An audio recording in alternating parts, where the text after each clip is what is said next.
নামাজকে বলবো না কাজ আছে, কাজকে বলবো আমার নামাজকে কি বলবো, কাজকে আমার নামাজ আছে। নিজেকে প্রায়োরিটি দিতে শিখুন, নিজের জন্য করুন, নিজের জন্য কিছু জমাপুঞ্জি করুন। ব্যাংকে অনেক জমিয়েছেন, কোনো লাভ হবে না। ইন্টারেস্ট সহ যা দিবে ওটা হলে সুদ ঘুষ হয়ে যাবে, নয়তো হারাম হয়ে যাবে। হালালের জিন্দেগি হারাম না করে হযরত ওমর ইবনে খাত্তাব, ফারুক আজম মতো শের দিলওয়ালা হন। আজিজিন কেজারি আদব দিলের মধ্যে যখন প্রবেশ করবে দেখবেন আর কোনো কিছু লাগে না। আমরা খেলে শক্তি পাই। সময় বেসালের সময় দেখা গিয়েছে আমার পেয়ার নবী যখন না খেয়ে রোজা রেখেছেন, সাহাবারা 3-4 দিন না খেয়ে থাকতেন। আমরা খেলে শক্তি পাই, তেনারা না খেয়ে শক্তি পেতেন। সুবহানাল্লাহ। বদরের ময়দানে 313 জন যখন নেমেছেন, কাফের আবু জাহেল, উতবা সাহেব, আবু লাহাব আগের দিন উট জবাই করে খেয়ে খাইয়েছে সবাইকে। আর মুসলমান 313 জন একটা খেজুর খেয়ে 3 দিন পর নেমেছে।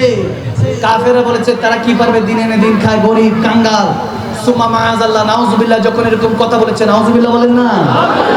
যখন মুসলমান 313 জন নিরস্ত্র, 3-4টা তলোয়ার, 7-8টা ঘোড়া দিয়ে যখন তারা নেমেছেন, আমাদের 313 জন মুসলমান যখন প্রথম নেমেছেন আমার নবীর নেতৃত্বে, কাফের 1000-1200 উট জবাই করে খাওয়ানো শক্তিশালী তাগড়ারা যখন নেমেছে, তারা বলেছে মুসলমান কি পারবে, যারা আমাদেরকে কটূক্তি করেছিল তারা ধূলিসাৎ হয়ে গিয়েছে, আর মুসলমান 313 জন ইতিহাস রচনা করেছে। কি না ওই বদরের প্রান্তরে মুসলমানরা কেউ, আমরা কি নাই নাই নাই, আমরা কি ইতিহাসকে চাইলে আবার পরিবর্তন করতে পারি না?